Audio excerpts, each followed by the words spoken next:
Welcome to trigger with Sundar. Sonu alias Abhay alias Mallojula Venugopal garu Maharashtra CM Fadnavis meeting లో ఆయన సమక్షంలో ఆయుధాలను విసర్జించి బయటికి రావడం వెనుక మిశ్రమ స్పందన కనిపిస్తుంది. కొద్దిమంది విప్లవ ద్రోహం అంటున్నారు, మరి కొద్దిమంది ప్రజా పోరాటాలకి ప్రజాస్వామిక ఉద్యమాలకి స్వాగతం అంటున్నారు. మావోయిజంలో ఏం జరుగుతుంది, ఎటువైపు అడుగులు పడుతున్నాయి అనే అంశాలని మాట్లాడడానికి మనతో పాటు ఉన్నారు మన స్టూడియోలో ప్రముఖ సామాజిక ఉద్యమకారులు, రచయిత జి రాములు గారు. ఆయనతో మాట్లాడదాం. నమస్తే రాములు గారు. నమస్తే. నమస్తే రాములు గారు, ఈ నక్సలిజం నాకేం నేర్పింది అని మీరు రాసిన ఈ పుస్తకం నేను చదివాను. చదివిన సందర్భంలో ఇప్పుడు మల్లోజుల ఏదైతే లొంగిపోయిన సందర్భంలో జరిగిన విషయాలు అనేకం సారూప్యంగా కనిపిస్తున్నాయి. అంటే మీరు 1976లో మీరు నక్సలిజం నుంచి బయటకు వచ్చారు. అవును, దాదాపు 50 ఏళ్ళు 50 ఏళ్ళ కింద మీరు రాసిన లెటరు, మల్లోజుల రాసిన లెటరు సారూప్యంగా కూడా కనిపిస్తున్నాయి. అంతకంటే ముందు ఒక ప్రశ్నతోటి స్టార్ట్ చేద్దాం. అసలు మల్లోజుల విప్లవ ద్రోహం చేసిండు అని చెప్పేసి కామెంట్లు సోషల్ మీడియాలో బయట కనిపిస్తున్నాయి. అసలు ఎట్లా చూడాలి పరిస్థితి?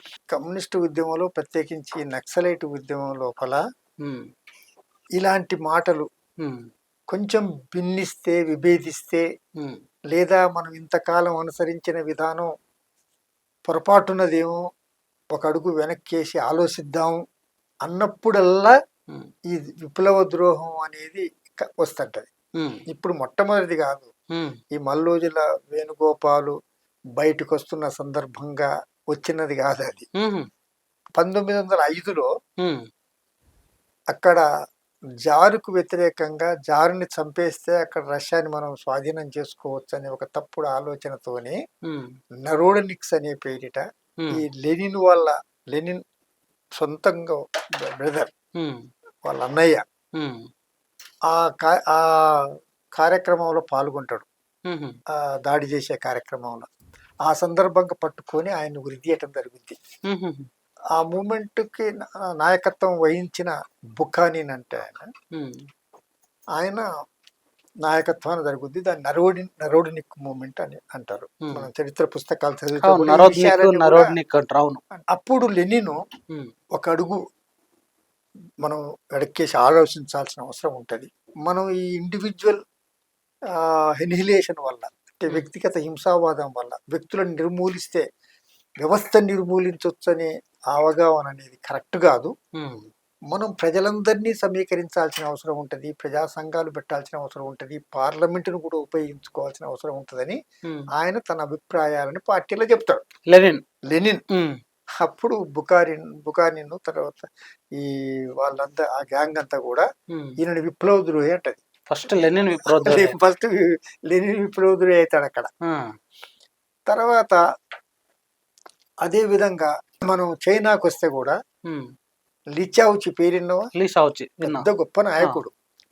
అతను కొన్ని విషయాల లోపల భిన్నాభిప్రాయాలు కలిగినందుకు ఆయన్ని విప్లవ ద్రోహి అని ఆయన ప్రధాన బాధ్యతల నుంచి కూడా తగ్గేయటం జరిగింది. ఆయనే మంచి కమ్యూనిస్ట్ ఎలా ఉండాలి పుస్తకం రాసింది ఆయన. డెంగ్ సియాఓపింగ్ అదే తెలిసినోడే కదా. డెంగ్ సియాఓపింగ్ అంతకు ముందు ఆయన పార్టీకి జనరల్ సెక్రటరీగా ఉన్నవాడు, పెద్ద హోదాలో ఉన్నవాడు పార్టీలో. విప్లవంలో కూడా లాంగ్ మార్చ్లో ఇతర విప్లవ కార్యక్రమం అన్నిటిలో పాల్గొన్నవాడు, గొప్ప నాయకుడు. కానీ అతను కొన్ని భిన్నాభిప్రాయాలు వెలుబుచ్చినందుకు అతన్ని క్యాపిటలిస్ట్ రోడర్ అని, బూర్జువా ఏజెంట్ అని, విప్లవ ద్రోహి అని ఆయనకు అన్ని పదవులు తీసేసి చివరికి పార్టీ మెంబర్షిప్ కూడా తీసేసిన పరిస్థితి దాకపోయింది. తర్వాత ఆయనే మళ్ళా వచ్చిండు, అక్కడ చైనాని మళ్ళీ పునర్నిర్మించడంలో కీలకమైన పాత్ర వహించిండు. మళ్ళా మనం భారతీయ సమాజాన్ని, భారతదేశ కమ్యూనిస్టు ఉద్యమాన్ని చూసినప్పుడు కూడా ఇట్లాంటి విప్లవ విద్రోహి అనేవి చాలా కనపడుతుంటాయి. ఉదాహరణకి నాగిరెడ్డి, పుల్లారెడ్డి వీళ్ళంతా కూడా ఒకటే పార్టీగా ఉన్నాడు నక్సలైట్ పార్టీలో.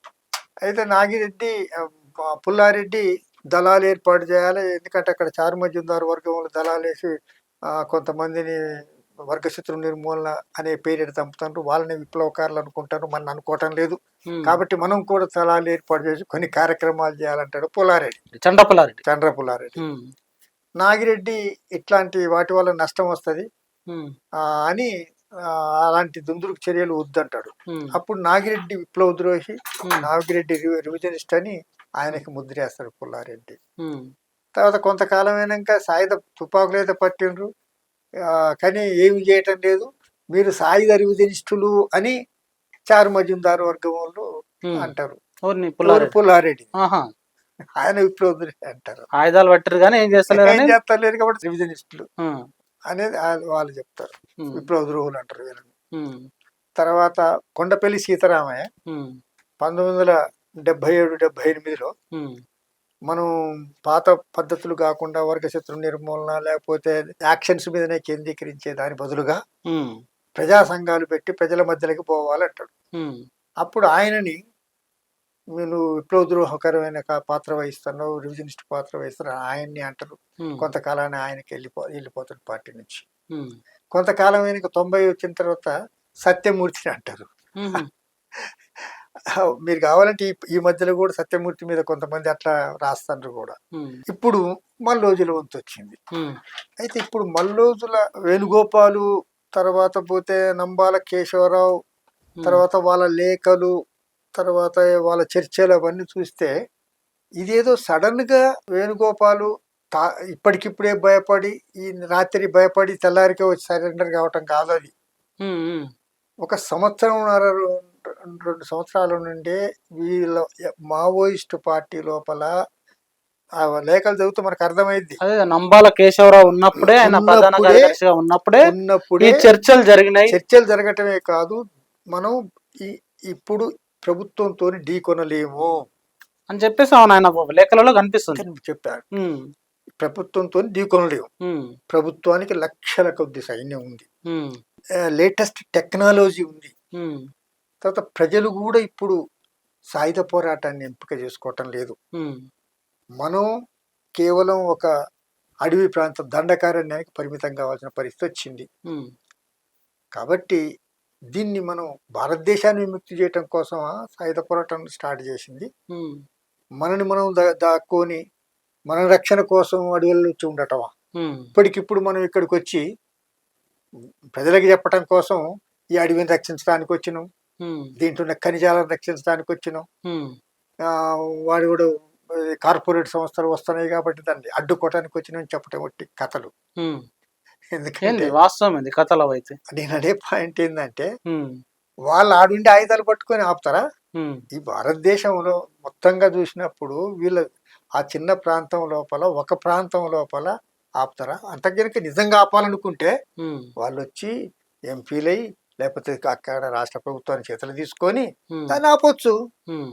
ఈ తుపాకులు పట్టుకొని ఆపుతారా? అదే ఆయుధం వదలడమే విప్లవ ద్రోహం. ఇప్పుడు ఆయుధము నీది కాదు, ప్రాణం కోసం ప్రాణం అయితే నీది కావచ్చు కానీ ఆయుధం నీది కాదు. ఎట్లా వదిలిపెడతావు? అది ఒక బీజేపీ ముఖ్యమంత్రి చేతుల మీదుగా కరాచలనం చేస్తూ ఆ వేదికను పంచుకోవడం ఎట్లా కరెక్టు అని చెప్పేసి ఇప్పుడు విమర్శలు చేస్తారు. ఆయుధాలన్నీ కూడా ఉమ్, పోలీసుల దగ్గర నుంచో భూస్వాముల దగ్గర నుంచో ఇట్లా చేసి వచ్చినాయే కదా, ఉమ్, అయ్యో వరి కాదు ఆయుధాలు. ఉమ్, ఇంకా ఆ మాటకు వస్తే మళ్ళీ ప్రభుత్వానికి అవుతాయి. ఉమ్, ఆ ప్రభుత్వం ఆయుధాలు ప్రభుత్వానికి గొప్ప చెప్పినట్టే ఇక దాంట్లో ఇక కొత్తదనం ఏమి లేదు. ఉమ్, తర్వాత వీళ్ళు సాయుధ పోరాటమే తప్పు, ఉమ్, మేము చేయటమే తప్పు, మేము 40 సంవత్సరాలు 50 సంవత్సరాలు దాంట్లోండి ఇది తప్పని నేర్చుకున్నాం, ఉమ్, ఇప్పుడు ఈ ఆయుధాలు తీసుకుపోయి మీరు ఆయుధాలు సాయుధ పోరాటం చేయండి అని ఇస్తే అదేమి న్యాయమైంది? ఉమ్, వాళ్ళు మాత్రం ఉమ్, ఏం చేయాలి? వీళ్ళు ఉమ్, కాదు మాకు సాయుధ పోరాటం చేయటం నాకు చేతకాటం లేదు, మాకు పిరికి వచ్చింది, మేము అందుకోసం బయటికి వెళ్తున్నాం, ఇక పట్టండ్రా ఈ ఆయుధాలు మీరు పెట్టుకొని ఉమ్, ఈ ఆయుధాలతో సాయుధ పోరాటం చేయండి అని చెప్పి రావాలి వీళ్ళు. ఉమ్, ఇది ఎక్కడ సాధ్యమయ్యేది? ఎట్లా ఉమ్, దీన్ని ఎట్లా చేయగలరు? ఉమ్, కాబట్టి ఆయుధాలు ఎవరికి ఇవ్వాలి ఎవరికి ఇవ్వకూడదు అనేది పెద్ద లెక్క కాదు. ఉమ్, ఆయన నవ్వుకుంటే సెకండ్ ఇచ్చిండా, ఫడ్నవీస్కి మహారాష్ట్ర ముఖ్యమంత్రికి ఉమ్, ఏడ్చుకుంటే సెకండ్ ఇచ్చిండా కూడా సమస్య కాదు. ఉమ్. అసలు సాయుధ పోరాటం అనేది ఇప్పుడు చేయటము ఉపయోగమా కాదా? సాయుధ ఇది పోరాటం అవసరమా సరైందా కాదా?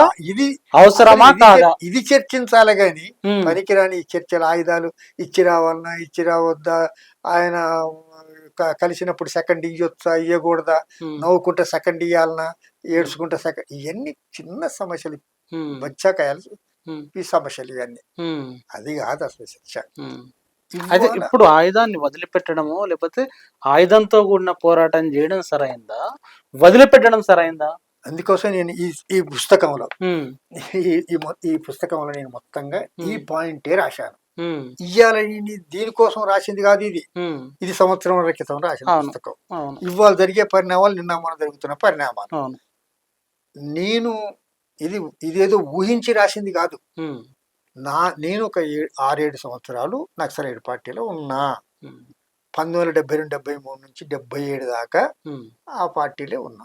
అదే ఫస్ట్ మీకు ఉన్నప్పుడు దీని గురించి చర్చ పెట్టినప్పుడు అసలు మీరు ఎందుకు పోయారు నక్సలిజంలకి? మిమ్మల్ని ఏం ఆకర్షించింది? ఎట్లా ఎంటర్ అయ్యారు? అయితే నేను ఈ అనుభవంతో రాసిన పుస్తకమే ఇది. నా అనుభవంతో ఇది ముందుకు పోదు అనే ఈ పుస్తకంలో రాశాను. ఇదే విషయాన్ని నేను పార్టీ నుంచి బయటకు వస్తూ ఒక 12-13 పేజీల లేఖని పార్టీకి ఇచ్చి 76 నవంబర్లో 1976 నవంబర్లో నువ్వు అన్నట్టుగా నేను ఎందుకు పోయినా మళ్ళీ ఎందుకు వచ్చినా ఇది మనం మాట్లాడుకోవచ్చు. ఇగో 70 ఈ లేఖ. అయితే ఈ లేఖలో ఏమైందంటే మీ లేఖకి మల్లోజుల లేఖకి సారూప్యత కూడా ఉన్నట్టుగా అనిపిస్తుంది. మల్లోజు ఒక్కటే కాదు, నక్సలైట్ మూవ్మెంట్ నుంచి వచ్చిన ప్రతి ఒక్కరు ఈ అనుభవాలే చెప్తారు. నేను చెప్పిన అనుభవాలే చెప్తారు. అయితే ఇంకా ఒక మాట చెప్పాలంటే ఆ నక్సలైట్ మూవ్మెంట్ నుంచి వచ్చిన బయటకు వచ్చిన థియరిటికల్ గా విభేదించి బయటకు వచ్చిన బ్యాచ్ లో నేను కూడా ఉంటా. నా తర్వాత అనేక మంది వచ్చాను. అంటే నేను ఒక మాట చెప్పాలంటే మొదట రియలైజ్ అయిందంటే నేను ఒకడిని ఇట్లా చెప్పొచ్చు. కాబట్టి నేను ఎందుకు పోయినా ఫస్ట్ ఆఫ్ ఆల్ అన్నప్పుడు ఇవాళ ఉన్న ప్రపంచ పరిస్థితులు కానీ, రాజకీయ పరిస్థితులు కానీ, సామాజిక పరిస్థితులు కానీ ఆ రోజు ఇంకో తిరిగి ఉండేది. 70 నేను 68-72 ఆ మధ్య కాలాన జరుగుతున్న పరిణామాలను చూసినప్పుడు ప్రపంచవ్యాపితంగా విప్లవోద్యమాలు బ్రహ్మాండంగా ముందుకు పోతున్నాయి. పెద్ద అమెరికా సామ్రాజ్యవాదం మనందరికీ తెలుసు. ప్రపంచాన్ని ఇప్పుడు గుప్పిట్లో పెట్టుకోగలిగే శక్తి ఉన్న ఆర్థిక స్తోమత దానికి ఉన్నది. తర్వాత ప్రపంచంలో అనేక దేశాల లోపల ఉండే ప్రభుత్వాలను అది కంట్రోల్ చేస్తుంటది. ఇవాళ కంటే అయ్యాలి ఇంకా ఎక్కువ. ఆ పరిస్థితిలో ఉన్న అమెరికన్ సామ్రాజ్యవాదాన్ని వియత్నాం చిన్న దేశం ఓడించింది. గొప్ప, అసలు ఎంత పెద్ద సంచలనం అంటే ఆశ్చర్యం అన్నట్టు. సుమారు 1,00,000 మంది అమెరికా సైన్యం అక్కడ దిగి అక్కడ మూమెంట్ ని అనసటానికి ప్రయత్నం చేస్తే ఆ సైన్యాన్ని అంతా వియత్నాం కమ్యూనిస్టు యోధులు అది బంధించేస్తారు. వాళ్ళకి ఎటు దోయని పరిస్థితి లోపల అమెరికా దిగొచ్చి వీళ్ళకి నష్టపరిహారం గట్టించి సైన్యాన్ని తీసుకుపోద్ది. అది ప్రపంచంలో పెద్ద ఘటన. అమెరికా సామ్రాజ్యవాదం ఓడిపోయిన మొట్టమొదటి ఘటన. తర్వాత పక్కనే ఉన్న లావోస్, కంబోడియా ఇట్లాంటి దేశాల లోపల విప్లవాలు జయప్రదమైన టైం.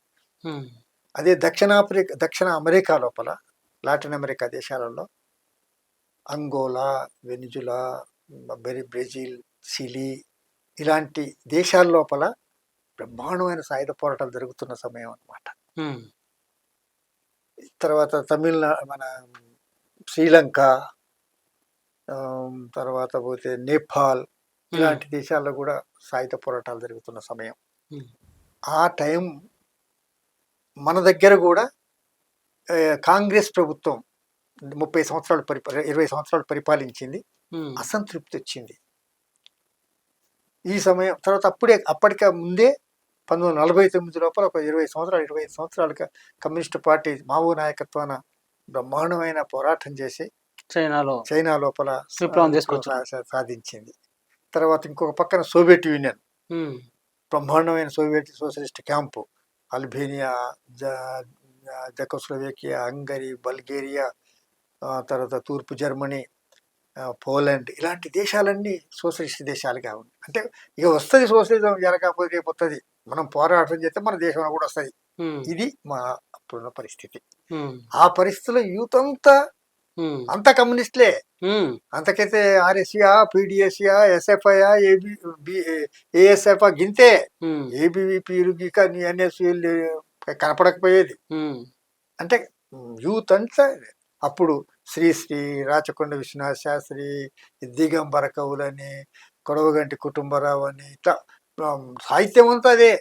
సినిమాలు కూడా మనుషులు మారాలి, ఆ సినిమా అంటే ఆ వాతావరణం అట్టుండేది. ఓకే అండి, మీరు ఆ సందర్భంగా పెద్ద ఎత్తున కమ్యూనిస్టు ఉద్యమాల ఒరవడిలో నక్సలిజంలోకి వెళ్ళినా అంటున్నారు. అవును. అయితే అంతకంటే ముందు నేను అంబేద్కరిస్ట్ని. నేను 1966, 67 వరకే, అంటే నేను 8వ తరగతి 9వ తరగతి చదివే నాటికే అంబేద్కర్ కొద్దిగా లిటరేచర్ చదివి ఈ అంబేద్కర్ ఆలోచనలు కాస్త మినీ ఎక్కించుకోవటమే కాకుండా మా హాస్టల్ పిల్లలకి ఎక్కించుకొని కొన్ని కార్యక్రమాలు కూడా, దళిత పిల్లల్ని స్కూళ్ళకి తీసుకురావటం, తర్వాత హాస్టల్లో చేర్పించటం, తర్వాత రాత్రి బళ్ళు పెట్టడం, నాటకాలు వేయటం, ఎంత ఉండేదన్నమాట హాస్టల్ ఉన్నప్పుడే. తర్వాత ఎప్పుడైతే నేను పియూసీ డిగ్రీ కోసం వచ్చినో అప్పుడు ఎస్ఎఫ్ఐ టచ్ అయింది, కమ్యూనిస్టుగా మారాను. ఆ సందర్భాన ఈ ఎన్నికల లాభం లేదు, మనకి సాయుధ పోరాటం చేసి తొందరగా చూసలేదు అని యూనివర్సిటీకి వచ్చిన తర్వాత అనేక మంది ఈ ఆలోచనతోనే ఉన్న వాళ్ళం కలవటం. మేమే దాదాపు ఈ నక్సలైట్ మూవ్మెంట్ని తెలంగాణలో విస్తరించడానికి మా యూనివర్సిటీ ఒక కీలకమైన ఉస్మానియా యూనివర్సిటీ ఎంఏ కోసం వచ్చినప్పుడు ఇది జనరల్గా అట్రాక్ట్ కావడానికి ఆ సమయం అలాంటిది. ఇక్కడ కూడా అంతా అలాంటి వాతావరణమే ఉండే. జార్జి రెడ్డి తమ్ముడు సిరిల్ రెడ్డి, కూర రాజన్న, జంపాల ప్రసాద్, వీళ్ళందరితో మీరు పనిచేశారు, కలిసి పనిచేసినాం. అదంతా మా జ్ఞానం. అంటే జార్జి రెడ్డి చనిపోతాడు, అప్పుడు వచ్చిన మొదట్లోనే చనిపోయాడు. నేను ఆయనతో ఎక్కువగా టచ్ చేసింది కాదు. తర్వాత బ్యాచ్ అంతా ఆయన తప్ప మిగతా అంత బ్యాచ్ తో కలిసి పనిచేశాను. కూర రాజన్న కావచ్చు, జార్జి రెడ్డి తమ్ముడు సిరిల్ రెడ్డి కావచ్చు, తర్వాత ప్రభాకర్, ఇట్లా అనేక మందితో చేశాం. అయితే ఇక్కడ మీరు ఉస్మానియాలో కానీ బయట కానీ చర్చలలో విప్లవోద్యమం గురించో నక్సలిజం గురించో ఏం చెప్పేవాళ్ళు, మీకు అక్కడ వెళ్ళిన తర్వాత ఏం జరిగింది అనేది కూడా పుస్తకంలో ప్రస్తావించినట్టు. అయితే ఇప్పుడు జనతన్ రాజ్యం అని ఎట్ట చెప్పిండ్రో, ఆడేదో బ్రహ్మాండంగా ఉంది, మనదే రాజ్యం ఉంది, పోలీసులు రాదు, మన పోలీసులే, మన ప్రభుత్వమే, మన జనం మనకి పన్నులు కడతారు, లేదా వాళ్ళ కోసం మనం పని చేస్తాం, మనం కమిటీలు వేస్తాం, ఇవన్నీ చెప్తుంటారు కదా ఇక్కడ జనతన్ రాజ్యం అని. అప్పుడు మాకు ఇదే చెప్పారు. మన దళాలు గోదావరిలో ఎలా ఉన్నాయి, అక్కడ మొత్తం మనదే, అసలు పోలీసే రాదు, మన రాజ్యమే నడుస్తుంది, అది విముక్తి ఏరియాగా మారింది. అప్పుడు మాకు అదే చెప్పారు. మేము యూనివర్సిటీలో ఉన్న వాళ్ళం, ఎప్పుడు పోవాలి మన విముక్తి ప్రాంతాలకు, ఎప్పుడు పోవాలని ఊళ్ళూరేగే వాళ్ళం. విముక్తి ప్రాంతాన్ని ఒక్కసారి చూడాలని, ఎప్పుడు పోతాం మనం అని.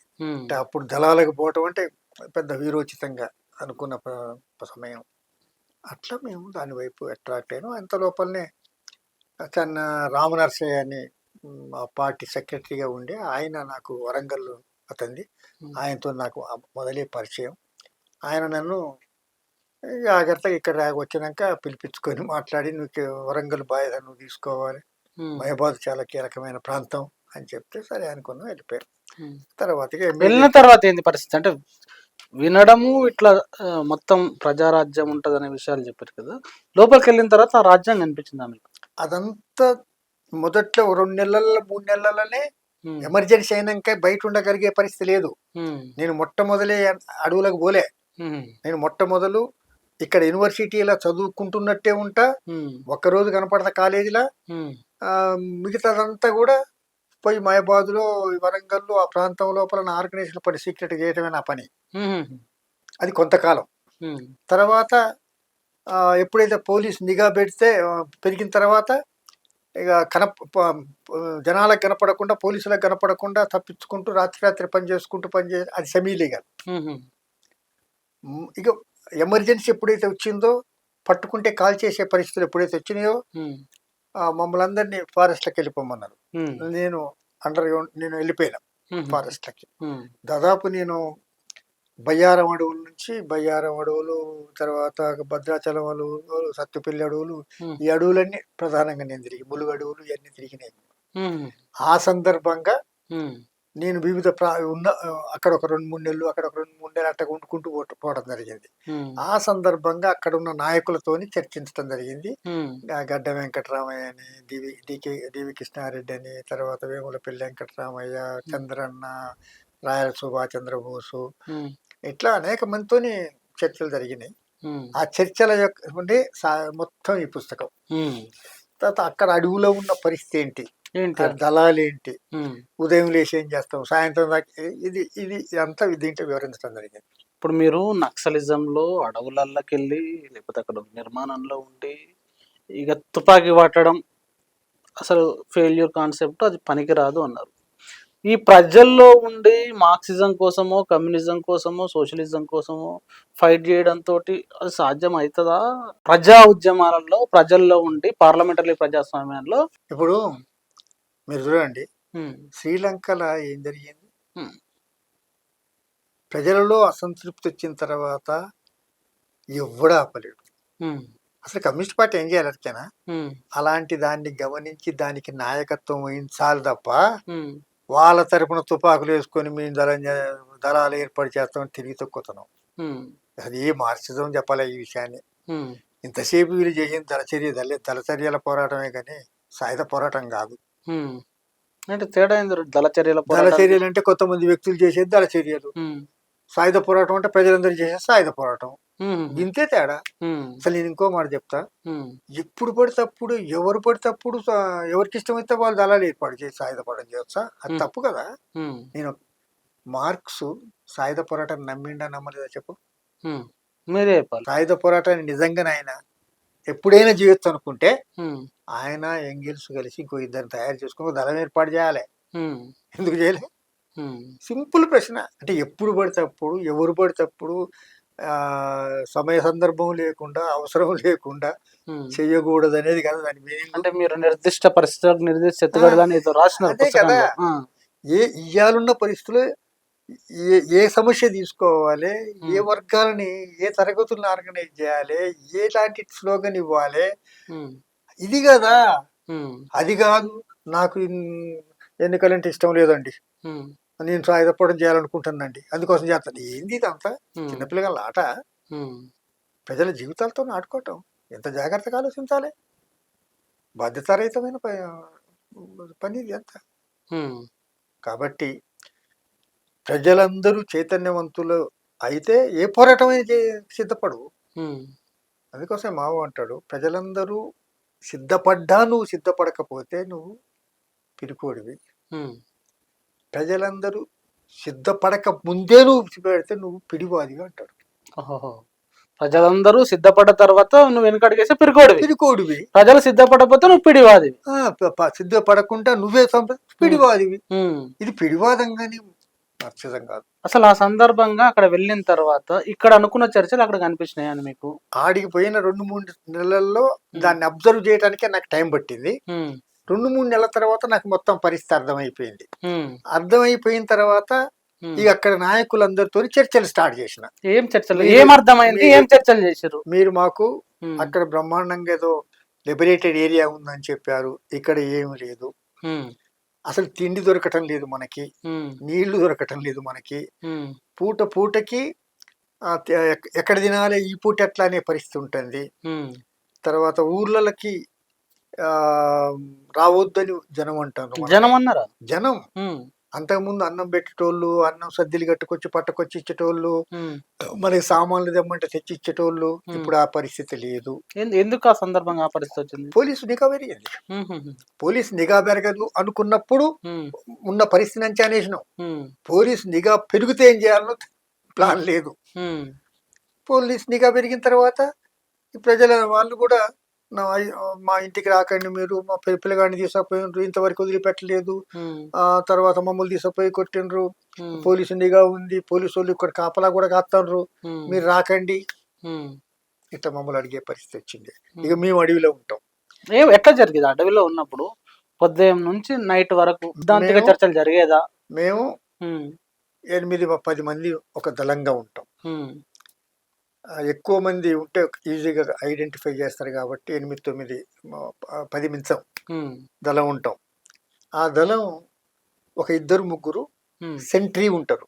ఓకే, కాపలా. కాపలా మొత్తం ఎక్కడ 10 వేసుకున్నా మనం అక్కడ ఉమ్, సెంట్రీ ఉండాల్సిందే. ఉమ్, ఆ పోలీసు రాకుండా ఉండటానికి వచ్చిన ఇమీడియట్ గా గమనించడానికి వీలైన ప్రాంతాన్ని ఎంపిక చేసుకోవాలి. ఉమ్, తర్వాత ఎక్కడ నీళ్లు ఉంటాయో, ఎందుకంటే అడవిలో ఉమ్, ఆ అంత సెలయేరు లాగా కొన్ని ప్రాంతాలనే ఉంటాయి, అంతటి ఉండవు ఉమ్, నీళ్లు. ఉమ్, ఏదో ఆ గుట్టల మధ్యలో నుండి కొన్ని చిన్న చిన్న వరదలు, ఇది ప్రవాహాలు లాగా ఉంటాయి. ఉమ్, అవి ఎక్కడెక్కడ ఉంటాయో ఉమ్, అంత పెద్ద అడవిలో మనం గుర్తుపట్టలేము. ఉమ్, అది గుర్తుపట్టగలిగే వాళ్ళు ఒకళ్ళు ఇద్దరు ట్రైబల్స్ మన దగ్గర ఉంటారు. ఉమ్, వాళ్ళు మనకు ఆ ప్రాంతాలు చూపిస్తుంటారు. ఉమ్, ఇక ఇది తీసుకొని అక్కడికి పోవటం.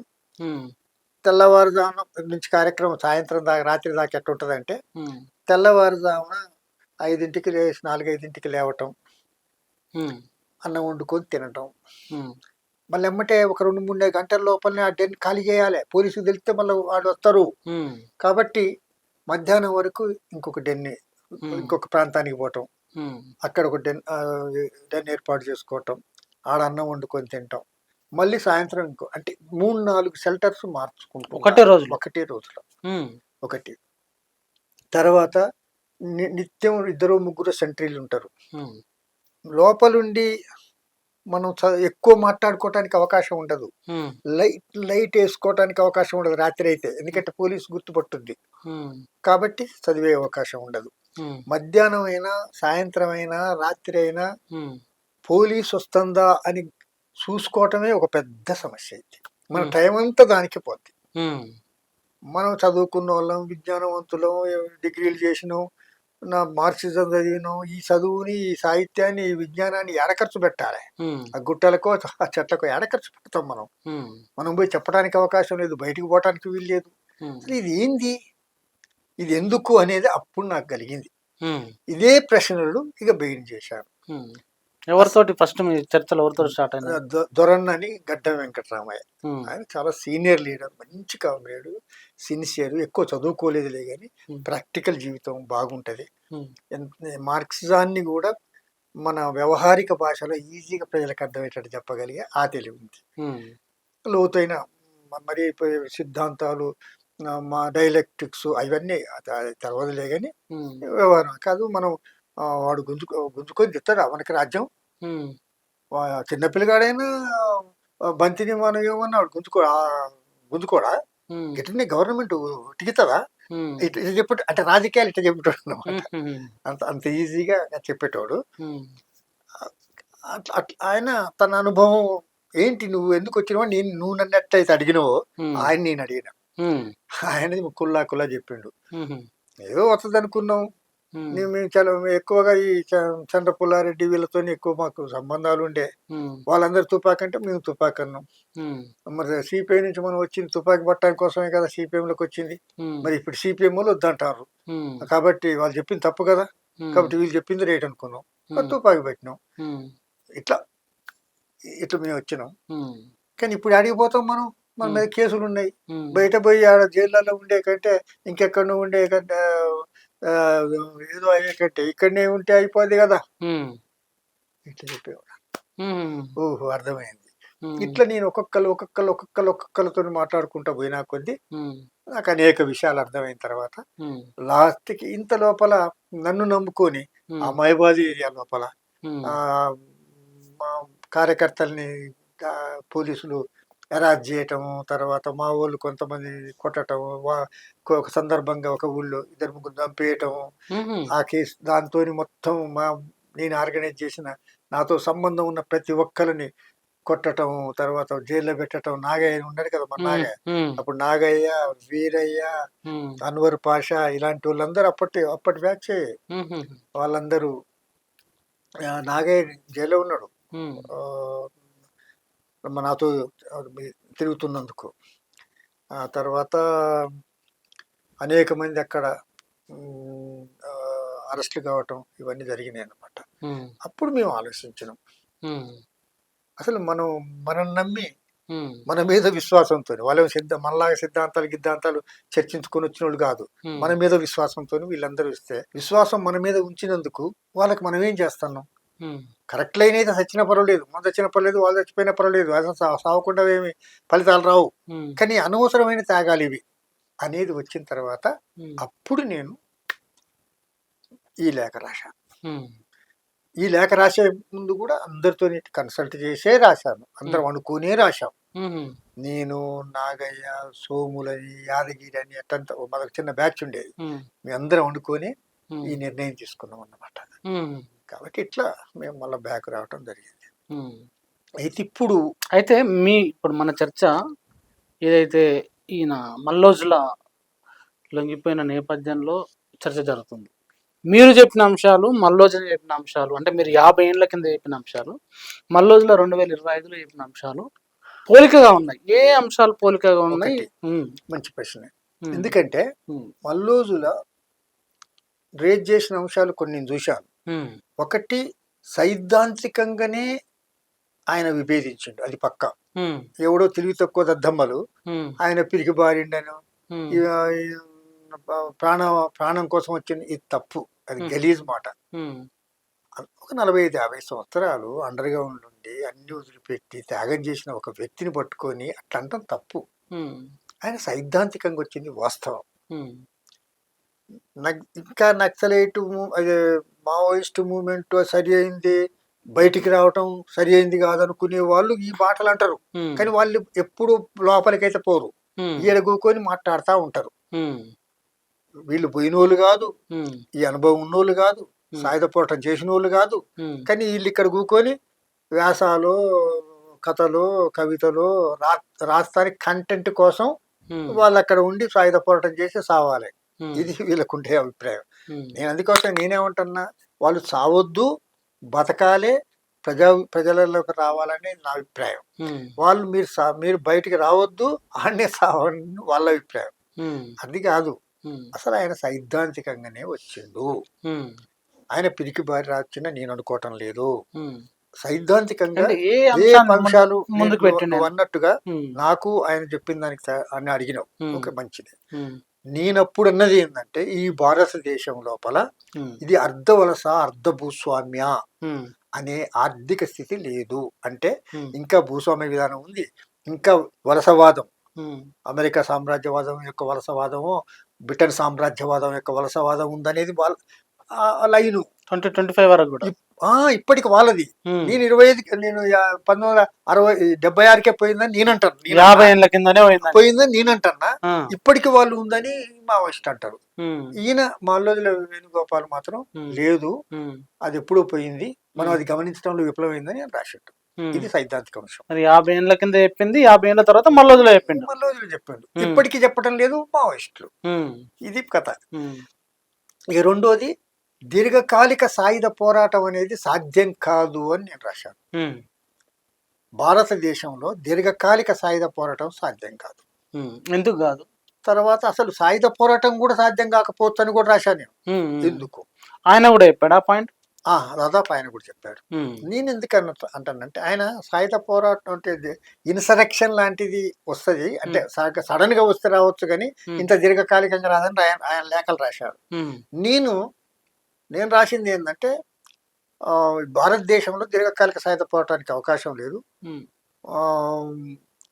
ప్రజలందరూ ఏ పోరాటం అయితే ఆ పోరాటం చేసే పరిస్థితి రావచ్చు, దాన్ని ఇప్పుడే మనం ఊహించాల్సిన అవసరం లేదని నేను రాసిన దాంట్లో ఉంది. ఎందుకంటున్నంత గట్టిగా అన్నారు? రాచరికము, నియంతృత్వము, ఫ్యాసిజం లాంటి ఒక దుర్మార్గమైన ప్రభుత్వాలు ఉన్నప్పుడు నీకేం వాళ్ళని గద్దెదించడానికి, వాళ్ళని ఓవర్త్రే చేయటానికి ఇంకేం అవకాశం లేనప్పుడు ప్రజలు ఏం చేయాలి? 1946 నుంచి 48 దాకా మనం ఎందుకు సాయుధ పోరాటం చేశాం? బట్ నిజాం దిక్కిపోనంటాడు, స్వతంత్రం ఇయ్యనంటాడు, ఎన్నికలు పెట్టనంటాడు, నేనే రాజుని అంటాడు, మీరంతా నా పాలితులుగా ఉండాలంటాడు. దానికి వ్యతిరేకంగా సాయుధ పోరాటం తప్ప మార్గమే ఉంది. కాబట్టి అప్పుడు 46 నుంచి 48 దాకా సాయుధ పోరాటం చేయడం రైట్, వాటి రాజరికం నుంచి తీసేయటం రైట్. ఇది మనం చెప్పింది, మనం అంటున్నది కూడా. కానీ ఇప్పుడు ఎందుకు ఉమ్, నీకు ఎన్నికలు వచ్చినాయి. అందుకోసం నేనేమన్నా రాచరికం, నియంతృత్వం, ఫ్యాసిజం లాంటివి ఉన్నప్పుడు సాయుధ పోరాటం అనివార్యం. ఉమ్, అవి లేనప్పుడు నువ్వు ఎన్నికలు వచ్చినాక సాయుధ పోరాటం అని చెప్పడం తెలివి తక్కువతనం. ఇది నేను రాసిన లేఖల. ఉమ్, కాబట్టి భారతదేశం లోపల ఎన్నికలు వచ్చినాయి. నీకు శాతనైతే ఎన్నికల్లో పాల్గొను. ఉమ్. ఎన్నికల్లో పాల్గొంటాం ఎట్లా సాధ్యమైంది? ఎన్నికలు కూడా సరైన పద్ధతులు నడుస్తలేవు సరైన అంటున్నాం. పద్ధతులు నడవట్లేదు కదా, డబ్బులు పెడతాను కదా, కళ్ళు పోయిస్తాను కదా, సార పోయిస్తాను కదా అని అంటారు. ఉమ్, ఈ మాత్రానికి ప్రజల్ని చైతన్యవంతులు చేయలేకపోతే నువ్వేం కమ్యూనిస్టువి? ఉమ్, ఈ విషయంలో ప్రజలను తెలివి కలవడం చేయలేడట కానీ, ధైర్యవంతులు చేయలేడట కానీ, ఉమ్. సాయుధ పోరాటాన్ని తుపాకి పట్టిస్తారట. ఎంత తెలివి అంటే తక్కువ ఓటు వేసే చైతన్యాన్ని చైతన్యమే లేదు కానీ నింపలేని వాళ్ళు సాయుధ పోరాటానికి తుపాకులు పట్టిస్తారట. ఉమ్, అంటే వీళ్ళకి ఆలోచనలు ఎంత గందరగోళం ఉంది. ఉమ్, ఇది నేను అప్పుడు చెప్పింది కూడా. ఉమ్. తర్వాత 3 ప్రపంచాల సిద్ధాంతం అని ఒక తప్పుడు సిద్ధాంతం చెప్పారు వాళ్ళు. ఆహా. రష్యా మనకి శత్రువు అని, అమెరికా మనకి మిత్రువు అని. తెలుసా ఈ విషయం నీకు? నాకు తెలీదు. 3 ప్రపంచాల సిద్ధాంతం ఏంటంటే ఉమ్, రష్యా, అమెరికా అనేవి ప్రపంచానికి శత్రువులు. ఉమ్, జర్మనీ, జపాను, ఈ ఇంగ్లాండ్ ఇలాంటి దేశాలు ఉన్నాయి కదా, ఉమ్, ఈ దాంట్లో సెకండ్ వరల్డ్ అట. ఉమ్, థర్డ్ వరల్డ్ కంట్రీస్ అంటే మిగతాయన్నీ. ఉమ్, ఈ third world countries second world countries తో కలుపుకున్నట ఉమ్, రష్యాని ఏకాకిం చేసి ఉమ్, అవసరమైతే అమెరికాతో కలిసి రష్యాని నాశనం చేయాలి. ఇది సిద్ధాంతం. ఇది 3 ప్రపంచాల సిద్ధాంతం. విన్నావా? 3 ప్రపంచాల సిద్ధాంతం. ఇదే 3 ప్రపంచాల సిద్ధాంతం. ఉమ్, దీని దుర్మార్గం ఇది అని నీకు దీంట్లో రాశాను. ఉమ్. ఇదే విషయాన్ని 3 ప్రపంచాల సిద్ధాంతాన్ని ఇంకా అంగీకరిస్తారా వాళ్ళు? అంటే తప్పంటలే, మేము వాళ్ళు చెప్పింది తప్పంటే ఉమ్, నువ్వు అంగీకరించినట్టు. ఉమ్, ఇప్పటికీ దాని మీద మాట్లాడటం లేదు. ఉమ్, ఈ విషయంలో కేజీ సత్యమూర్తి ఉమ్, 3 ప్రపంచాల సిద్ధాంతం విషయంలో మనం చేసిన తప్పు అని నిర్వధంగా చెప్పిండు ఆయన. ఉమ్, ఆయన ఒక్కడే చెప్పిండు నేను గమనించినంత వరకు. ఉమ్, ఇంతవరకు పుల్లారెడ్డి గ్రూప్ వాళ్ళు కానీ, లేదా కొండపల్లి గ్రూప్ వాళ్ళు కానీ, లేకపోతే మావోయిస్టులు కానీ ఎవరు కూడా ఉమ్, మేము అయ్యాలి అన్న తప్పు అని చెప్పడంలే. ఉమ్, ఇది దానికి సంబంధించి దాన్ని నేను తప్పని చెప్పాను. ఉమ్, అంటే ఇలాంటి సైద్ధాంతిక అంశాల మీదనే నేనేమన్నా ఎన్నికలకి రావాలి, ప్రజల మధ్యలో ఉండాలి, ఉమ్, ప్రజల మధ్యలో పోరాటం చేయాలి. తర్వాత సిపిఎం, సిపిఐలు మనకు శత్రువులైన నక్సలైట్ లైన్ రాసుకున్నాం, ఉన్నది దీంట్లో రాసిండ్రు. ఉమ్, అది తప్పని నేను ఖండించాను. అంటే నేను ఇవాళ భారతదేశం లోపల సెమీ కల్లోని పరిస్థితి లేదు, భూస్వామ్య విధానం లేదు, పెట్టుబడిదారీ విధానం వచ్చింది, ఉమ్. దీర్ఘకాలిక సాయుధ పోవటానికి అవకాశాలు లేవు, తర్వాత ఎన్నికల్లో పాల్గొనాలి. ఇది నేను ఆ రోజు చెప్పింది. ఇప్పుడు ఈయన ఎన్నికల గురించి ఏమన్నారా ప్రస్తావించండి? ప్రజల మధ్యలో ఉండాలి, ప్రజలతో ఎన్నికల పాల్గొనమని అర్థమే. అంటే ఆయన లెటర్ రాసిన తర్వాత కొన్ని చర్చలు జరిగినాయి జగన్ పేరుతోటి, తెలంగాణ ప్రతినిధిగా లేకపోతే తెలంగాణ నుంచి ఆయనను విమర్శిస్తూ లెటర్లు రాసిందని ఆయన కౌంటర్ లెటర్లు రాయడం ఒకటి. అంటే మొత్తంగా భారతదేశంలో నక్సలైట్లకి 8 రాష్ట్రాల్లో ఏదో కమిటీలు ఉన్నట్టున్నాయి. ఎన్ని రాష్ట్రాల కమిటీలు ఈయన చెప్పిన దాని పట్ల ఉన్నాయి? అయితే ఎన్ని రాష్ట్రాలు వ్యతిరేకిస్తున్నాయి? అయితే చాలా మంది నిజంగానే ఏమనుకుంటారంటే సడన్ గా వేణుగోపాలే తన బుర్రల బుట్టి బయటకు వచ్చింది అనుకుంటారు. కాదా? కాదు. దాదాపు 1.5-2 సంవత్సరాల నుంచి మావోయిస్టు పార్టీలో చాలా సీరియస్ చర్చలు అవుతున్నట్టుగా ఆ లేఖలు కానీ, వాళ్ళ చర్చలు కానీ, ఆ డిబేట్లో పాల్గొంటే వాటిని గమనిస్తే అది కనపడుతుంది మనకి. ఎట్లా మీరు కొంచెం ఉదాహరణగా మా ప్రేక్షకుల కోసం నీట్గా చెప్తారా? 2023 బిగినింగ్ లో ల్యాండ్ మైన్స్ పెట్టారు. 22 మంది భద్రతా సిబ్బంది చనిపోయారు. జ్ఞాపకం ఉందా? చనిపోయారు. అది టర్నింగ్ పాయింట్. అప్పుడు ప్రభుత్వం చాలా సీరియస్ గా తీసుకుంది దాన్ని. భద్రతా సిబ్బంది కూడా, ఆఫీసర్స్ కూడా, ఏంటి వీళ్ళ పట్ల మన వైఖరి ఏంటి, వీళ్ళు మా భద్రతా సిబ్బందిని ఎప్పటికి చంపుతుంటే మా పరిస్థితి ఏంటి, ఖచ్చితమైన లైన్ తీసుకోవాలి. ఒక వారంలో ఒక రౌండ్లో పోయి వస్తే అయ్యేది కాదు. ఇది ఒక దీర్ఘకాలికంగా ప్లాన్ వేసుకొని దీన్ని నిర్మూలించాల్సిన అవసరం ఉంటుంది. నిర్మూలించాల్సిన అవసరం లేదనుకుంటే ఈ తెలియని ప్రాంతాలకు పోయి మా ఊరు చావటం ఏంటి? దీనికి ఒక దీర్ఘకాలిక ప్రణాళిక కావాలని ఈ భద్రతా ఆఫీసర్సు,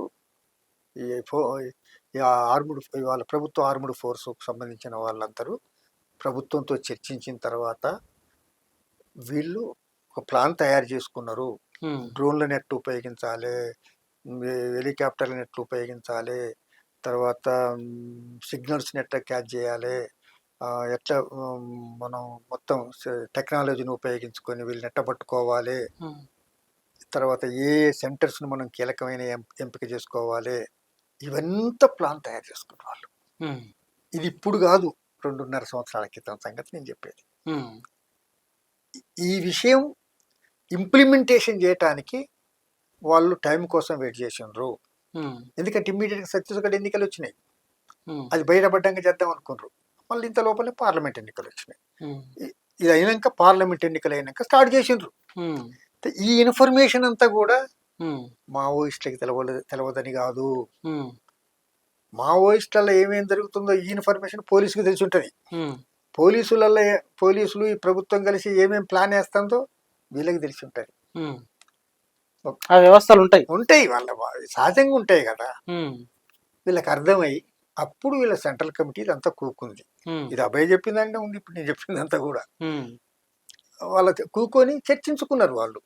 మనం ఇప్పుడున్న పరిస్థితి లోపల ఈ ప్రభుత్వంతో ఎదిరించి మనం ఏదో అడ్వాన్స్ కావటం అనేది సాధ్యం కాదు. మన పక్కనే ఉన్న ఇతర దేశాలు మనం ఈ ప్రజలు చూసాం కదా, ఏది నేపాల్లో కానీ ఈ లాటిన్ అమెరికా దేశాలలో కానీ సాయుధ పోరాటాలన్నీ పక్కకు పడేసి వాళ్ళు వచ్చి మళ్ళా ఎన్నికల చూస్తున్నారు.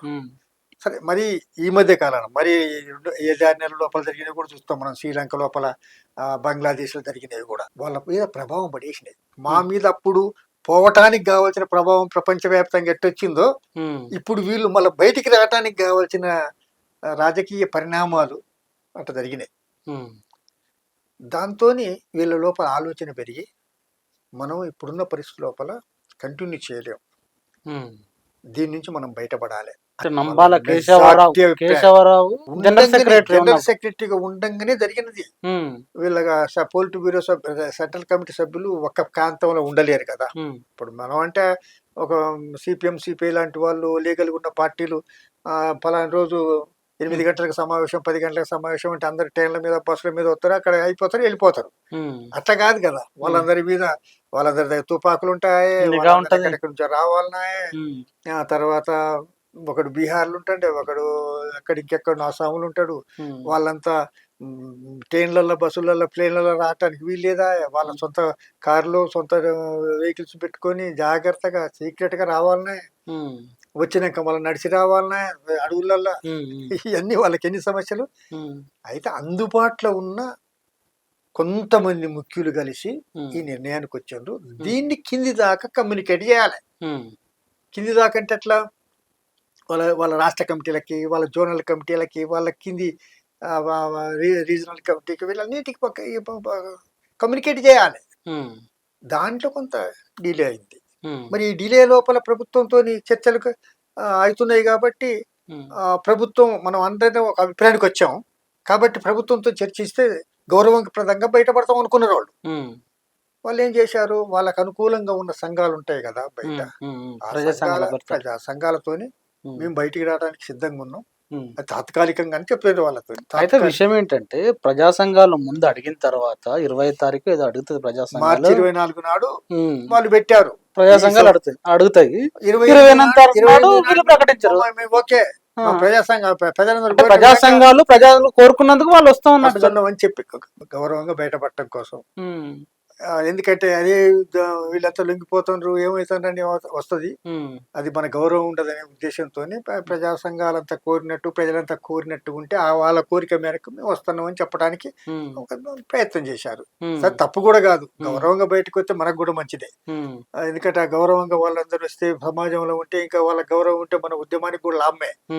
కానీ ప్రభుత్వం దానికి దిగిరాలి. ఎందుకంటే వాళ్ళకి వీళ్ళంతా తాత్కాలికం అంటారు, బయటకు వస్తారు, వాళ్ళ కాంట్రాక్ట్స్ని పెంచుకోవటానికి లేదా ఇంకా ఇతర కార్యాలను పెంచుకోవటానికి ఇదంతా చేస్తారు. మనం ఇలాంటి దానికి అవకాశం ఇవ్వద్దు, గతంలో ఒకసారి అవకాశం ఇచ్చి నష్టపోయినాం అనే భావనలో ఉన్నారు ప్రభుత్వం. కాబట్టి వాళ్ళు అవకాశం ఇవ్వలే. అవకాశం ఇవ్వకపోతే వీళ్ళు డిఫెన్స్లో పడ్డారు. ఏం చేయాలి మరి? వాళ్ళు ఏమన్నారు, ప్రభుత్వం ఏమన్నది, వీళ్ళు ఆయుధాలు విసర్జించరు, వాళ్ళ టైం కోసం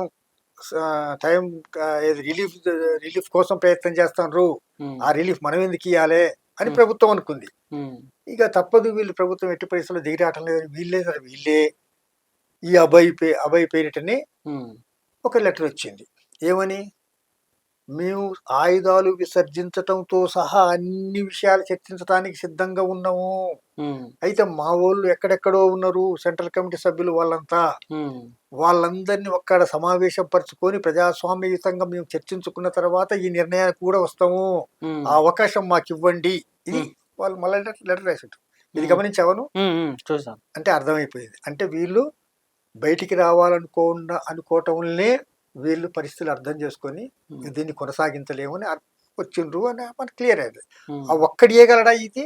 ఉమ్, అది నంబాల కేశవరావు బతికుండంగానే ఉమ్, ఆయన ఆయన సమక్షం నుంచి వచ్చింది ఈ లేఖ.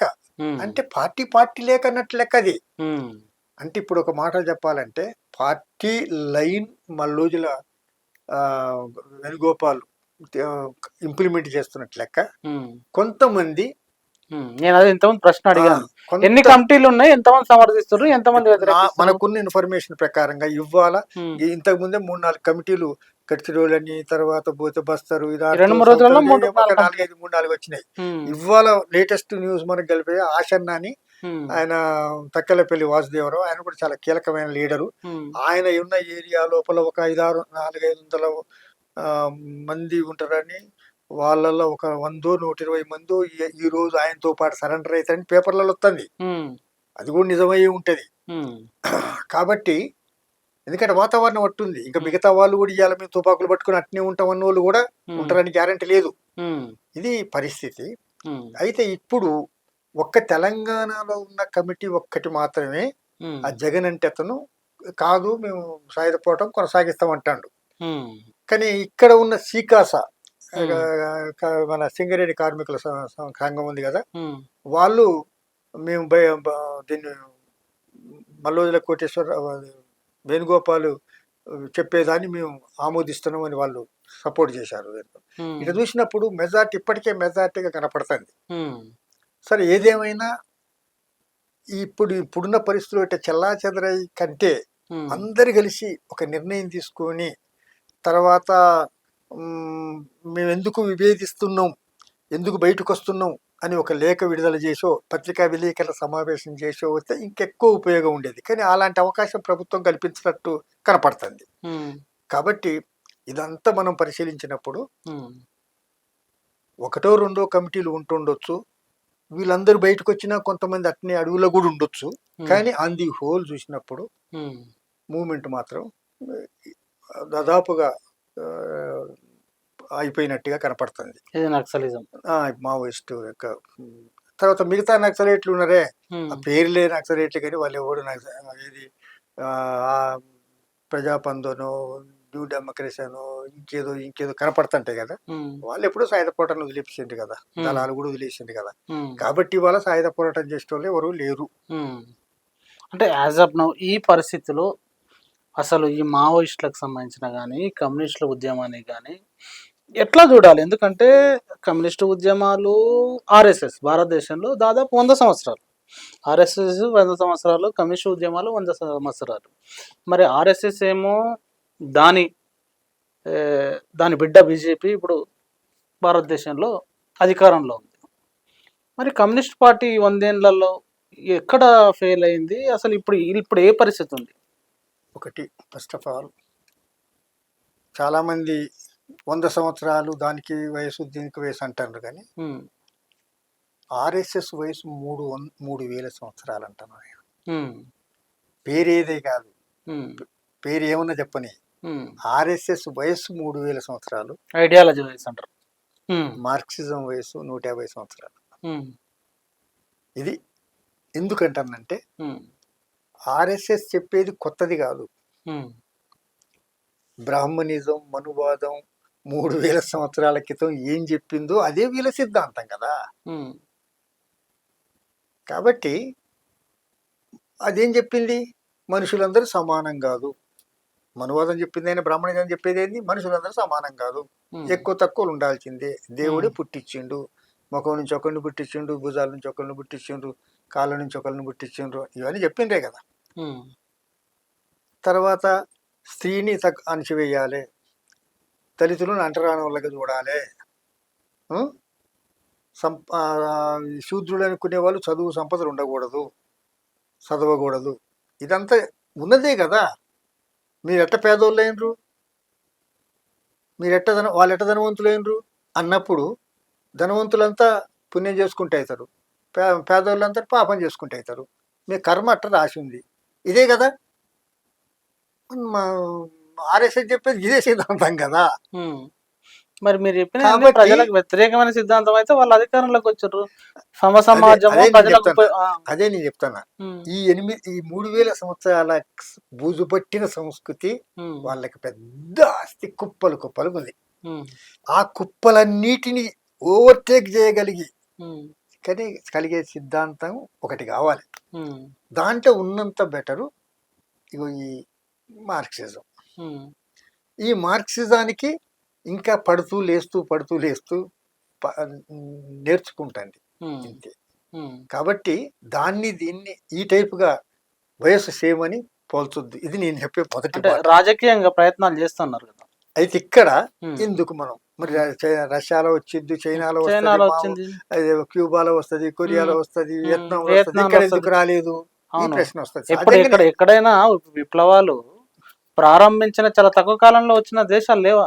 అందుకోసమే ఇక్కడ మన భారతదేశంలో రాకపోవటానికి మన కమ్యూనిస్టు ఉద్యమం ఇంకా లోతుగా ఆలోచించాల్సినంత ఆలోచించలేదు. ఎందుకు? మనం భారతీయ సమాజం చాలా కాంప్లికేటెడ్గా కాంప్లిసిటీ ఉన్న సమాజం.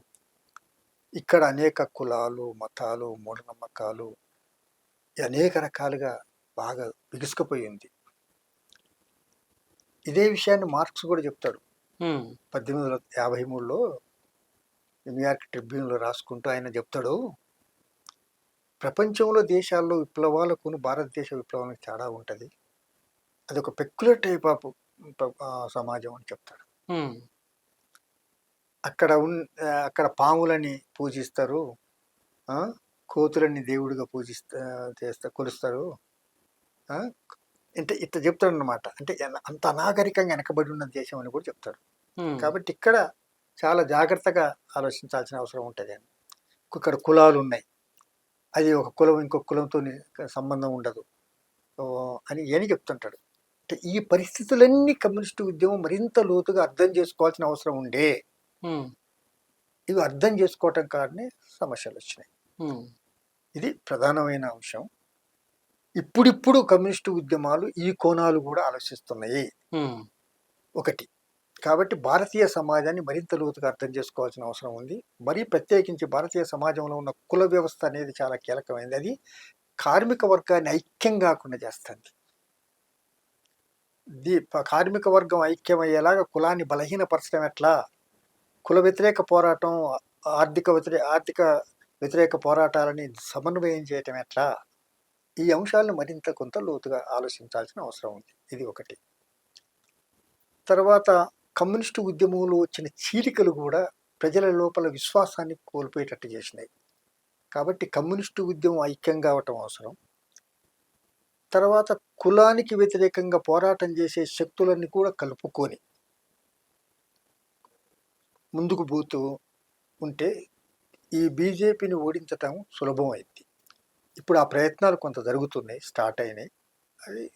అవి త్వరలోపలనే. ఎందుకంటే మార్క్సిజం చాలా గొప్పది, అది సైన్స్. కానీ మార్క్సిజాన్ని అనుసరించే కమ్యూనిస్టు పార్టీలు ఇంకా కొంత లోతుగా ఆలోచించాల్సిన అవసరం ఉంటుంది. ఇవాళ మనం అప్స్ అండ్ డౌన్స్ పడుతున్నామంటే మనం సరి చేసుకోవాలని అర్థం. ఇప్పుడు ఆ ప్రయత్నంలో జరుగుతున్నాయి కార్యక్రమాలు. ఇప్పుడు మల్లోజులా వీళ్ళు ప్రజల్లోకి వస్తున్నాం అని చెప్పారు. అలాంటి వాళ్ళకి ఏం చెప్తారు మీరు? ఒకటి, మల్లోజుల రావటాన్ని మనం స్వాగతించాలి. అక్కడ ఉండి వాళ్ళు 40-45 సంవత్సరాల పాటు తిని తినక ఎన్ని కష్టాలు పడి ఎన్ని వేల కిలోమీటర్లు నడిచినరో వాళ్ళు, ఎంత అనారోగ్యాల పాలైనరో కుటుంబాలను వదిలిపెట్టి. ఇది వాళ్ళ త్యాగాలని మనం ఎప్పుడు తక్కువ చేయొద్దు. ఇది ఒక ఫస్ట్ పాయింట్. అదే సందర్భంలో కొన్ని సందర్భాలలో అసలు అలాంటి వాళ్ళు మన కుటుంబాల మీద మన మీద కూడా దాడులు చేసిండ్రు. ఇప్పుడు ఇంతెందుకు మా అల్లుడి వాళ్ళ తండ్రిని అన్యాయంగా చంపారు. ఇది నక్సలైట్లా? నక్సలైట్లు. హుహు. పరమాళ జగన్నాథం అని మన గీతా కార్మిక సంఘం జిల్లా అధ్యక్షుడు హ్మ్. అన్యాయంగా చంపిండ్రు. హ్మ్. ఇంతెందుకు నేను విమర్శించిందని నా మీదకి 3-4 సార్లు వచ్చిండ్రు. హుహు. అయినా హ్మ్. అది చిన్నవి ఘటనలు కానీ సమాజ పరిణామ క్రమంలో చిన్న ఘటనలు కాదు కానీ వాళ్ళు చేసిన ఉద్యమంతో మనం చూసినప్పుడు వాళ్ళు ఒక తప్పుల లైన్ తీసుకొని పోయిండ్రు, అది వేరే విషయం. దాంట్లో అనేక తప్పులు చేసిండ్రు. మనం ఆ లైన్కి తప్పును అంటగట్టాలి కానీ వ్యక్తులకు మనం అట్ట చూడకూడాల్సిన అవసరం లేదు. కాబట్టి వాళ్ళ త్యాగాలు చాలా గొప్పవి. వాళ్ళని హీరోలుగా చూస్తారు, ఇప్పటిదాకా చూసిండ్రు. హ్మ్. వాళ్ళని హీరోగా చూడకుండా చేయాలని కొంతమంది బయట ఉన్నోళ్ళు వాళ్ళ మీద విప్లవ ద్రోవులని ముద్రలేసి వాళ్ళని బదనామై వీళ్ళు బదనామవుతారు. హ్మ్. వద్దు, వాళ్ళని స్వాగతించాలి, సమాజంలో సభ్య సమాజాన్ని కలపాలి, వాళ్ళ త్యాగాలని జ్ఞాపకం చేస్తూ ఈ ప్రజలందరినీ సమీకరించే దాంట్లో వాళ్ళని కూడా భాగస్థులు చేయాలి. ఇది నా ప్రజా పోరాటాలలో వాళ్ళని భాగస్థులు చేయాలి. ఈ మిగతా భారతదేశంలో మిగతా అన్ని రాష్ట్రాల కంటే వామపక్ష ఉద్యమం బాగా పికప్ కావటానికి తెలంగాణ మంచిగా ఉంది. ఎందుకంటున్నా ఈ మాట అంటే, తెలంగాణ సాయుధ పోరాటం జరిగింది కాబట్టి ఇప్పటికీ మన తాతలు తండ్రులు వీళ్ళందరూ కూడా ఆ త్యాగపూరిత పోరాటంలో పాల్గొన్నారు కాబట్టి కమ్యూనిస్టు ఉద్యమం అంటే అభిమానం ఉంది ప్రజల్లో. ఇట్లాంటిది నీకు భారతదేశంలో ఎక్కడ కనపడదు. ఇది ఒకటి. ఎందుకంటే ప్రతి ఇంటికి సాయుధ పోరాట చరిత్ర కనపడుద్ది మనకి. ఇది ఇక్కడ కనపడదు నీకు. ఇప్పటికీ నేను బీజేపీలో ఉన్నా, నేను కాంగ్రెస్లో ఉన్నా, నేను ఇంకెక్కడ ఉన్నా, అయినా నేను మా నాన్నది మా తాతయ్యది అని చెప్పేటోళ్ళు చాలా మంది కనపడతారు నీకు. ఇది ఇంకెక్కడ కనపడదు. ఇది మనకు అడ్వాంటేజ్. తర్వాత ఈ మావోయిస్టులకి కరీంనగర్, ఆదిలాబాద్, నిజామాబాద్ ఇలాంటి ప్రాంతాలల్లో ఇప్పటికి గట్టి సానుభూతి పనులు ఉన్నారు. వాళ్ళ పనిచేసిన వాళ్ళు ఎక్కువ మంది ఉన్నారు. ఖమ్మం, నల్గొండ ఇలాంటి ప్రాంతం, మహబూబ్ నగర్ ఈ ప్రాంతాల లోపల, వరంగల్ ప్రాంతాల లోపల సిపిఐలో ఉన్నారు ఎక్కువ మంది. అసలు ఆ శక్తులు ఈ శక్తులు కలిసి ఒక ఫ్రంట్ గా లెఫ్ట్ డెమోక్రటిక్ ఫ్రంట్ లాంటిది ఏర్పాటు చేస్తే తెలంగాణలో మనం చాలా అడ్వాన్స్ అవుతాం. ఉత్తర తెలంగాణ మీరు చెప్పిన మావోయిస్టులకు పట్టున్న ప్రాంతంలో ఇప్పుడు బీజేపీ అధికారంలోకి ఉంది. ఇక్కడే పాయింట్ ఏంటంటే వాళ్ళు ఎన్నికల్లో పాల్గొనలేదు, ఒక పాయింట్. రెండో పాయింట్ ఏంటి, మనం ఎన్నడూ కూడా ఈ బీజేపీకి వ్యతిరేకంగా వాళ్ళ ఐడియాలజీకి వ్యతిరేకంగా ప్రత్యేకంగా దాన్ని చెప్పలేదు.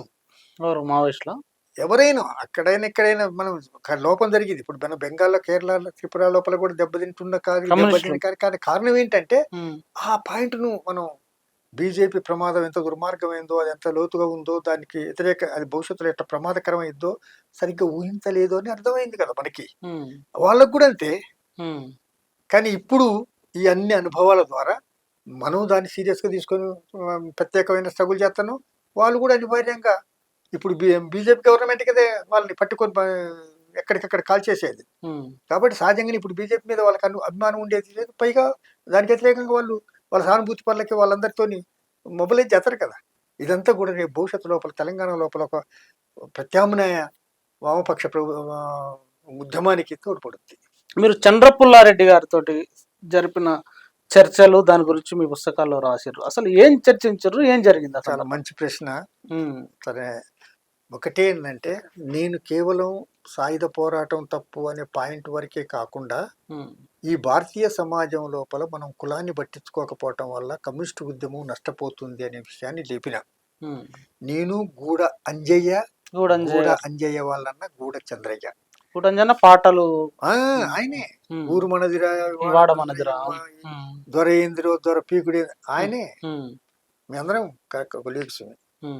అయితే ఆయన 2016 ఫిబ్రవరి 8వ తారీఖు నాడు నవ తెలంగాణలో ఒక వ్యాసం కూడా, అదే ఒక ఇంటర్వ్యూ కూడా ఇచ్చిండు. దాంట్లో కూడా మేమందరం కలిసి పుల్లారెడ్డితో ఏం చర్చించడం కూడా రాసిండు. దాంట్లో మేము అడిగినాం, అసలు అంబేద్కర్ని ఓన్ చేసుకోకపోతే మనం కింది తరగతులు ఎట్లా గెలుస్తాం? ఈ రోజుకి ఎస్సీ ఎస్టీ బీసీస్ లోపల చదువుకున్న వాళ్ళు పెరుగుతున్నారు. వాళ్ళందరూ రోజు అంబేద్కర్ పూలే అంటున్న సమయం ఇది. ఈ సమయాన మనం అంబేద్కర్ని మనం బుర్జో అని ఇదని చెప్తాం, చాలా తప్పు. అంబేద్కర్ని మనం ఓన్ చేసుకోవాలి. అంబేద్కర్ని ఓన్ చేసుకుంటేనే కమ్యూనిస్ట్ పార్టీ క్యాడర్ వస్తారు కింది సెక్షన్ నుంచి. అంబేద్కర్ని ఓన్ చేసుకోకపోతే లాభం లేదు. ఒకటి. కుల వివక్షకు వ్యతిరేకంగా ఒక సంఘం, కుల నిర్మూలన కోసం ఒక సంఘం పెట్టాలని అప్పుడే మేము డేట్ చేశాం. దీని మీద ఆయన 76లో 74లో 74 వరకు మేము ప్రజా సంఘాలు పెట్టలేదు నక్సలైట్ పార్టీలు. అప్పుడే విద్యార్థి సంఘం, పిడిఎస్యు, పిఓడబ్ల్యూ ఇట్లాంటి సంఘాలన్నీ అప్పుడు పెడుతున్న సందర్భంగా కుల వివక్షకు వ్యతిరేకంగా కూడా ఒక సంఘాన్ని మనం పెట్టాల్సిన అవసరం ఉంటుందని నేను పార్టీకి లేఖ రాసినాం. ఆ లేఖ మీద చర్చించడానికి పుల్లారెడ్డి మమ్మల్ని పిలిచిండు. ఆ పిలిచిన సందర్భంగా మేము ఇవన్నీ రేజ్ చేసినప్పుడు ఆయన చాలా కోపానికి వచ్చిండు. అంబేద్కర్ అంటే మళ్ళీ పాతలాగానే దుర్మార్గంగా బూర్జువా అని, కులవాది అని, సామ్రాజ్యవాద ఏజెంట్ అని ఇట్లా మాట్లాడిండు. మా మధ్యలో చర్చ జరిగింది. మేము మీరు అట్లా అంటాం ఎట్లా కరెక్టు, ఆయన కులవారికి వ్యతిరేకంగా ఫైట్ చేయడం కూడా మనకి మంచిదే కదా, ఆయనతో మనం శత్రువుగా ప్రకటిస్తే కింది సెక్షన్ మనకు దూరం అవుతాయి కదా అన్నందుకు మమ్మల్ని కులవాది అని, చివరికి చంద్రయ్య గారు ఆయనతో ఘర్షణ పడటం, మమ్మల్ని గెట్ అవుట్ అంటాం, ఈ విషయాలన్నీ కూడా అప్పుడు జరిగినాయి. అవన్నీ ఈ పుస్తకంలో రాయటం జరిగింది. నక్సలిజం నాకేం నేర్పింది ఇవన్నీ. మీరు లొంగిపోయిన సందర్భంగా, మీరు బయటకు వచ్చిన సందర్భంగా ఒక 4 నెలల పాటు మీరు అజ్ఞాతంలో ఉన్నారు. ఎందుకు 4 నెలల పాటు అజ్ఞాతంలో ఉండాల్సి వచ్చింది? మీరు ఏం ఫీల్ అయ్యారు ఆ సందర్భంగా? అంటే ఈ ప్రశ్న ఎందుకు అడుగుతున్నా అంటే, సేమ్ మల్లోజులకు కూడా బయటకు వస్తున్న సందర్భంగా ఆయన లేఖలు అవన్నీ చూసిన సందర్భంగా కూడా ప్రజలకు క్షమాపణలు చెప్పడం చాలా అవి ఉన్నాయి లెటర్లలో. ఏం ఫీల్ అయ్యారు ఆ సందర్భంగా? ఎట్లా ఉంటుంది మానసిక స్థితి? మంచి ప్రశ్న ఇది. ఎందుకంటే మాకు వచ్చింది ఈ సమస్య అప్పుడు. మేము ఒక 5-6 సంవత్సరాలు లోపల ఉన్న తర్వాత నేనే అక్కడ ఈ మూమెంట్ నిర్మించిందంటే కీలకమైన వ్యక్తులే. నేనే మిగతా వాళ్ళందరినీ పట్టుకొచ్చింది. అనేక గ్రామాలలో సంఘాలు పెట్టింది. ఆ సంఘాలు పెట్టిన సందర్భంగా ఘర్షణలు జరగటం, ఇవన్నీ నా చుట్టూ ఉన్నాయి. అయితే నేను తప్పని నిర్ణయానికి వచ్చిన, కానీ నేను అనేక కోణాల నుంచి చదివి నా అనుభవం ద్వారా ఈ నిర్ణయానికి వచ్చిన. కానీ బయట ఉన్న వాళ్ళకి అట్లా ఉండదు కదా. అలాంటప్పుడు వాళ్ళకి నచ్చ చెప్పాలి నేను. ఆ నచ్చ చెప్పటానికి టైం అవసరం ఒకటి. తర్వాత జనం ఇంతసేపు నన్ను రాములు చాలా హీరో, అసలు రాములు అంటే టైగర్, ఇవన్నీ బయట కథలు ఉంటాయి మన గురించి. మనం ఆ ఊరికి పోకపోయినా కూడా వాడు ఇంకెవరినో బెదిరించడం కోసం ఇప్పుడే రాములు గారు వచ్చిపోయిండు, నిన్ను అడిగిండు అని కూడా చెప్తారు అనమాట. వాడు భయపెట్టడం కోసం. ఇట్లా మనం పోకపోయినా పేరు. తర్వాత అక్కడ రైల్వే పెద్ద సమ్మె జరిగింది. రైల్వే ట్రాక్ నంతా మనోళ్ళు డిస్టర్బ్ చేసి సిగ్నల్స్ బగలు చేసి రైలు అని అడ్డేసింటే పెద్ద గడబడైంది. పోలీసులంతా అక్కడ కేంద్రీకరిస్తారు. ఎస్పీ ఒత్తాడు, నన్ను అరెస్ట్, నేను చాలా ప్రమాదకరమైన వ్యక్తినని, నక్సలైట్ అతను యూనివర్సిటీ నుంచి వచ్చిండు, మిమ్మల్ని తాగం చేస్తానని హాస్టల్ తిరిగి క్లాస్ అది ఉపన్యాసాలు ఇస్తాడు. అసలు ఇదన్నిటితో నేను పెద్ద హీరోని అయిపోయాను అనమాట. దాంతో ఆ అది వస్తుంది ఎగో. మనం ఎంత అట్లా అనుకున్నప్పుడు మనం పోయి సరెండర్ కావటం ఏంటి, సత్య ఇక్కడ రావాలి కానీ పోకూడదనే ఆ మనస్తత్వం ఉంటది అనమాట. ఆ మనస్తత్వంతో ఇతరులకి సరే సమాధానం చెప్పలేక, తర్వాత లొంగిపోవటానికి ఇష్టపడక, ఈ గడబడి లోపల ఒక 3-4 మా వాళ్ళు ఏదో కార్యక్రమం లోపల చంపేయటం, మా వాళ్ళు పోలీసు వాళ్ళకు బగ్గొట్టడం, ఇవన్నీ జరుగుతున్నాయి. ఇక నేను ఆ పాతలాగానే అనుకుని జనాలు చేస్తా, మన కార్యకర్తలు చేస్తాను. నేను నా డిలే వల్ల, నా ఎగో వల్ల,